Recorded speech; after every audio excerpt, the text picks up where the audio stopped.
Happy New Year. It's George G from Lifeblood. Wanted to take a minute and share with you 6 steps that you can start taking right now to get your life together, to get your finances together, to get your personal finances together in order here in 2022. I want everybody to be financially successful. I want you to be rich or whatever it is that you're interested in being with your finances. But until we can do that, until we can hit all the goals and milestones and everything else that we want to do, first we need financial security.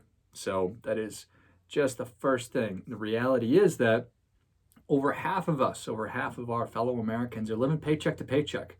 And that effectively means that we're broke, if we're just being blunt or being honest about it.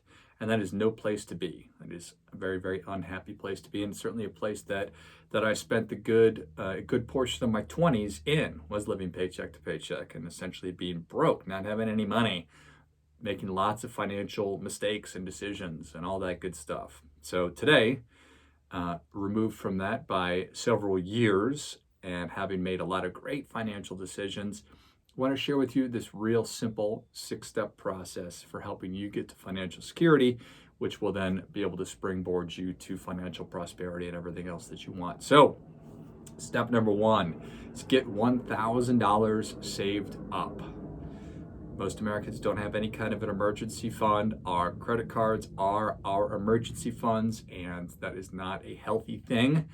Something like the majority of us couldn't come up with $400 in case of an emergency. So what I want you to do is stop doing everything and don't buy anything, don't invest anything until you've got $1,000 saved up in an account that is separate from your everyday checking account. $1,000 is enough to cover most minor emergencies. So that's really what I want you to start with. And from there, step number 2 is to start exercising, start employing the golden rule of personal finance, which is pay yourself first.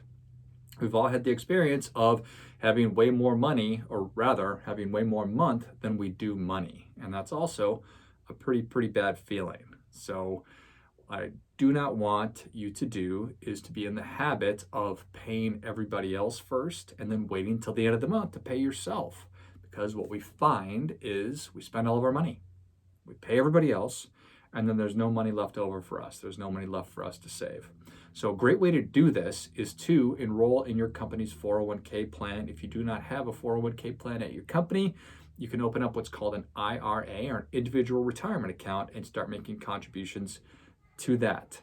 What's great about a 401k is that the money automatically comes out of your paycheck and goes into your 401k before it ever hits your bank account. So you automatically pay yourself first. But you can also, if you don't, again, have access to a 401k at your work, you can set up an IRA and set up direct deposit into it on the first of every month. So that is step number 2, is to start paying yourself first. Don't want to get into the percentages right now, but again, if you have a 401k at work and they match contributions in some form or fashion, something like they'll match 100% of your contributions up to 3%, something like that, endeavor, work hard. I urge you to put in as much as you need to take advantage of the full match. That's part of your employee benefits, also known as free money. Okay, so that's step number 2, is start paying yourself first. Even if it's just 1%, just get in the habit of doing it. And then 6 months from now, a year from now, you'll look at the account and you're like, oh, wow, I didn't even notice I didn't notice the money I was putting in, and now I have a pretty good chunk of change in there. So that's a really positive thing. From there, step number 3 is figure out what your total monthly expenses are. This is a good reason why we should be paying close attention to our cash flow and be maintaining a personal budget, so that you know, here's what my monthly expenses are. So whatever that number is, put together a plan. That is your next step, is to get 1 month worth of your expenses saved up in that emergency fund. So that can still be part of that $1,000, or it could be in the same account as your initial $1,000 emergency fund. Now we're just adding to it until we get to 1 month's worth of expenses in there. Step number 4, so once you've accomplished that, is I want you to attack your credit card debt. Consumer debt, revolving consumer debt, credit cards specifically, are just crushing us as Americans. The interest rates, the annual percentage rates are so high, 18, 20%, sometimes higher, that if we're rolling balances over from month to month, which again, I did, I'm 1,000% guilty of doing this, spending money on stupid stuff that I can't afford, and then rolling over balances from month to month and paying just massive interest charges on that.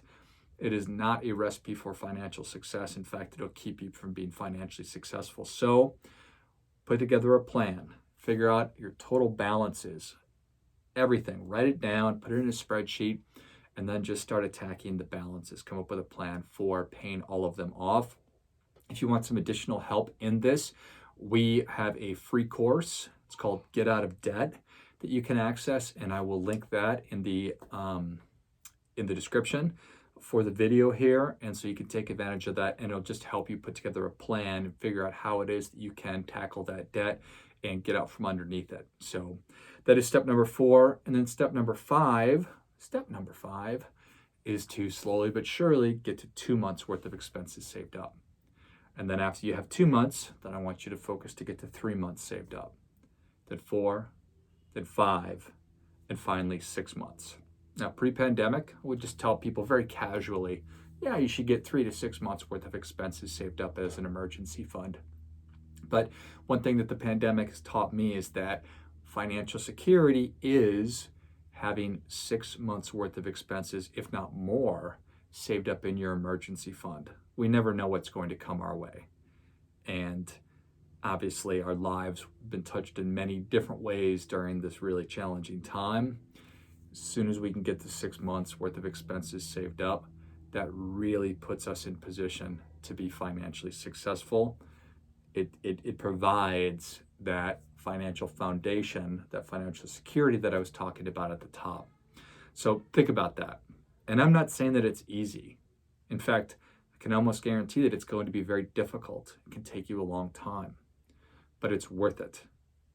Because once you have your credit card debt paid off, you've been investing and paying yourself, your 401k, your IRA, and then you've got 6 months worth of expenses saved up in an emergency fund, you're going to have peace of mind.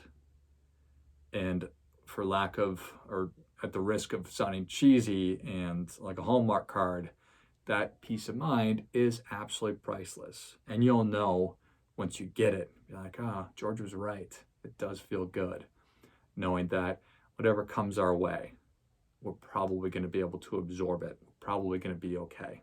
And that's what I want you to have, is that peace of mind. And then step number 6 is that's really when our saving and our investing priorities are really going to begin. And that's when you can start investing in exciting things like whatever you want. You can invest in cryptocurrency, or you can open up your Robinhood app and start investing in common stocks. Start really focusing on your midterm goals, your short-term goals, your long-term goals, all of it. And I've got some videos planned to help you with those steps as well, and sort of a continuation of those first 6 steps. But first things first, you need to make sure that your financial foundation is set. Then once it's set, you can start proactively saving money and investing in all those kinds of things. So again, thanks again for your time. Access the Get Out of Debt course. You can do that for free. Again, I'll link that in the notes of the video here. Check out lifeblood.live. Got a lot of great resources there for you. And also check out the Lifeblood podcast. And here's to a great 2022.